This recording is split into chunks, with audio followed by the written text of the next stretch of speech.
Hello நண்பா, நம்ம இந்த வீடியோல என்ன பார்க்க போனோம், MLTT எபிசோட் நம்பர் 7 தான் பார்க்க போறோம். அதுக்கு முன்னாடி புதுசா யாராவது வந்துட்டீங்கன்னா மறக்காம லைக் பண்ணிட்டு சப்ஸ்கிரைப் பண்ணிட்டு பெல் ஐக்கான் கிளிக் பண்ணி வச்சுக்கோங்க. இப்ப எபிசோடுக்குள்ள போலாம். போன எபிசோட் நம்ம ஃபிராங்க்லின் அன்னைக்கு 8 பேருக்கு மேல கொண்டு நம்ம ஜிம்மே தொலைச்சி வச்சிருக்காங்க. அதெல்லாம் சுத்தி இருக்கவங்க பார்த்து எல்லாம் மறந்து போறாங்க. அதாவது நமக்காக தான் எல்லாம் பண்ணிட்டாங்க போல இருக்குங்கிற மாதிரி சொல்லிட்டு எல்லாருமே நம்ம ஃபிராங்க்லினை புகழ்ந்து பேசிட்டு இருக்காங்க அந்த இடத்துல. அப்ப நம்ம ஃபிராங்க்லின் உங்க புகழ்ற எதுவுமே கண்டுக்கிற மாதிரி தெரியல. அப்படியே அவங்க கீழே வந்து என்ன சொல்றாங்கன்னா, இனிமே இந்த ஜேர்னியை நீங்க தான் கண்டினியூ பண்ண, அவங்க கூட என்னால சேர்ந்து வர முடியாதுன்னு நினைக்கிறேன், நான் தனியா போய் கல்டிவேஷன் ஸ்டார்ட் பண்ண போறேன். அதை கேட்டதுக்கு அப்புறம் அந்த வயசான என்ன சொல்றேன்னா, கண்டிப்பா நீங்க போய் தனியா பாருங்க, இங்க நடக்கிற எல்லாத்தையுமே நானே ஹேண்ட் ஓவர் பண்ணிக்கிறேன், அதான் இங்க இருக்க எல்லாருமே நான் பத்திரமா பார்த்து பத்திரமா கூப்பிட்டு வரேங்கிற மாதிரி சொல்லிட்டு இருக்கா. அதை கேட்டதுக்கு அப்புறம் நம்ம ஃபிராங்க்லின் சரி ஓகே நீங்க பாருங்கிற மாதிரி கிளம்ப போகும்போது ஹான் அப்படின்னு சொல்லிட்டு நம்ம ஹீரோட பேர் சொல்லி கூப்பிடுறாங்க. அதை கேட்ட வயசானவனே திரும்பி பாக்குறாங்க, என்ன எவ்வளவு சம்மந்தமே இல்லாம கூப்பிடுறாங்க. நம்ம ஹீரோ லாஸ்ட்ல உள்ள இருக்கான், அங்க எல்லாருமே வழி விட்டதுக்கு அப்புறம் நம்ம ஹீரோ உண்டு சொல்லுங்க ஃபிராங்க்லின் நான் என்ன பண்ணுங்கிற நம்ம ஹீரோ கேக்குறான். அப்ப நம்ம ஃபிராங்க்லின் என்ன சொல்றாங்கன்னா,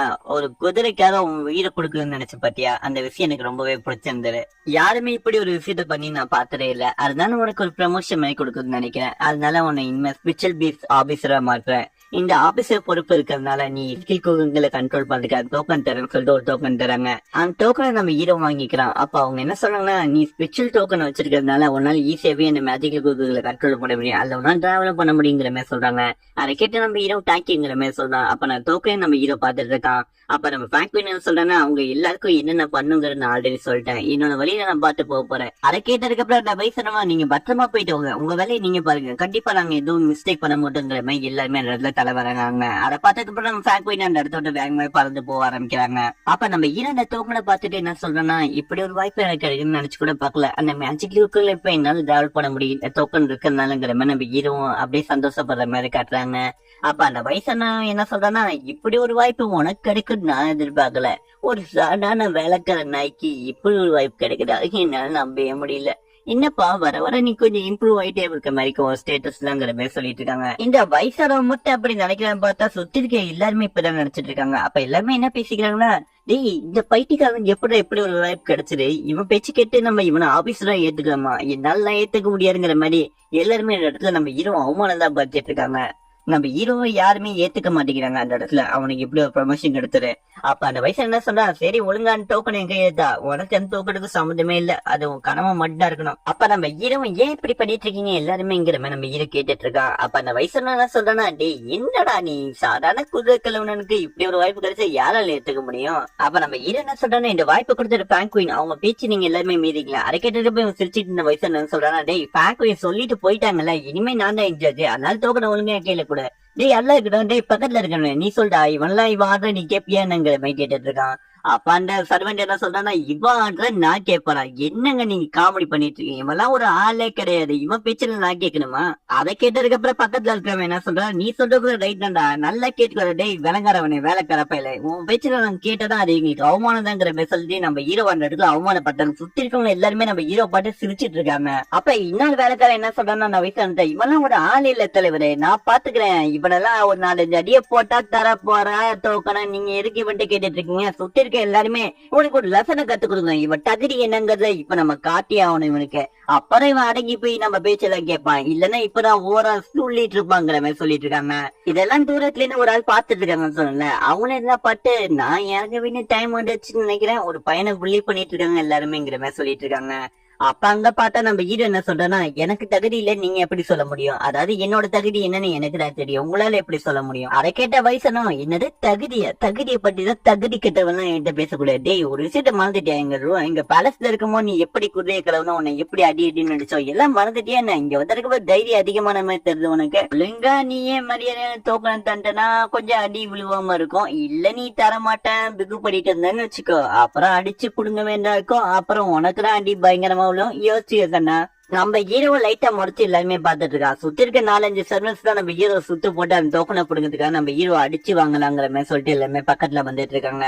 நம்ம ஹீரோ அந்த இடத்துல என்ன பண்ணலாங்கிற மாதிரி யோசிச்சுக்கிட்டே நின்று இருக்கான். அட்டாக் பண்ணாலும் பிரச்சனை, அட்டாக் பண்ணலனாலும் பிரச்சனை. நம்ம ஹீரோ அந்த இடத்துல என்ன பண்ணு யோசிச்சுட்டே இருக்கான். அதுக்கப்புறமா காட்டினா நம்ம ஜிம்மி என்ன காட்டாங்க, ஜிம்மி ஏதோ வேகமா பறந்து எங்கேயோ போயிட்டு இருக்க மாதிரி நம்ம காட்டுறாங்க. அவன ஒரு இடத்துக்குள்ள வர, அதாவது ஒரு காட்டுக்கு நல்ல ஒரு பெரிய கோயில் மாதிரி ஒரு இடம் இருக்கு, அந்த இடத்துக்கு தான் அவன் வந்திருக்கான். அவனும் வேகமா அந்த கஷ்டப்பட்டு எப்படியோ அந்த மோசமான படிக்கட்டுல எல்லாம் தாண்டி அவனும் மேல நடந்து வர ஆரம்பிக்கிறான். மேல வந்ததுக்கு அப்புறம் அவன் என்ன சொல்றான்னா, என் டீம்ல இருக்க 8 பேர் அவன் ஃபிராங்க்வின் கொண்டுட்டான், இதுக்காக அவன் பதில் சொல்லி ஆகணும், அதுக்கு நியாயத்தை விளங்க இவ்வளவு மட்டும் முடியும், அதுக்கு நான் இவரை கண்டிப்பா தூக்கு தண்ணி எழுப்பி ஆகணுங்கிற மாதிரி சொல்லிட்டு முன்னாடி வேகமா நடந்து போக ஆரம்பிக்கிறான். அதுக்கப்புறம் இன்னொரு படிக்கட்டு மாதிரி இருக்கு. அந்த படிக்கட்டு எப்படி இருக்குன்னா, கீழே விழுந்தா உயிர் கூட போயிடும், அதுலயும் கஷ்டப்பட்டு மேல போறான்.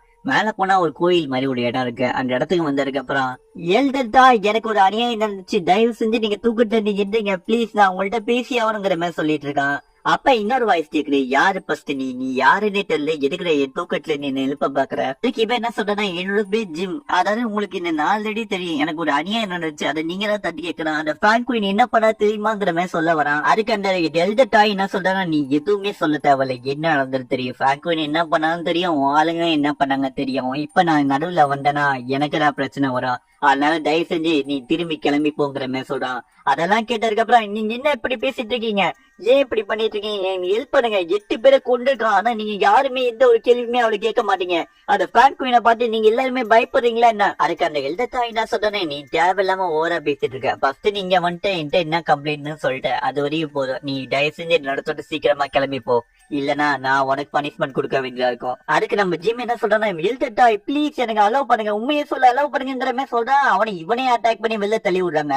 அந்த படிக்கட்டுல இவனை விழுந்துட்டு கீழே விழுவுறான். அப்புறமா அவனு கஷ்டப்பட்டு வலியெல்லாம் தாங்கிட்டு எந்திரிச்சு நிக்கிறான். நின்னதுக்கு அப்புறம் அவன் என்ன சொல்றானா, ஏன் எல்லாருமே ஃபிராங்க்வினுக்கு ஹெல்ப் பண்றாங்க, எல்லாருமே அவளுக்கு சப்போர்ட் பண்றாங்க, ஆனா அந்த விஷயம் எனக்கு புரியவே இல்லை, அப்ப நானா ஒரு ஆளே கிடையாது, எல்லாருமே அந்த ஃபிராங்க்வின் தான் பெரிய ஆளுங்கிறதுக்காக எல்லாருமே அவளுக்கு சப்போர்ட் பண்றாங்க, ஆனா எழுதுட்டா நீங்க இப்படி பண்ணுவீங்க நான் எதிர்பார்க்கவே இல்லை, நானும் உங்க டிசபிள் தான், ஆனா நீங்க அவளுக்கு சப்போர்ட் பண்ணிட்டீங்க, இந்த விஷயத்த நான் என்னைக்கு மறக்க மாட்டேன், அந்த ஃபிராங்க்வின் எனக்கு பண்ணதுக்கு நான் 2 மடங்கா நான் திருப்பி கொடுப்பேன், ஆனா அது இப்படிக்கு என்னால முடியாது, நீங்க மட்டும்தான் ஒரே வழி நினைச்சு வந்தேன், ஆனா எனக்கு இன்னொரு வழி இருக்கு, அந்த ஃபாக்ஸ் கிட்ட என்ன நடந்ததுன்னு நான் சொல்ல போறேன், அவர்தான் என்னோட கடைசி நம்பிக்கைங்கிற மாதிரி இவன் சொல்றான். அதுக்கப்புறமா நம்ம ஹீரோ வர காட்டுறாங்க.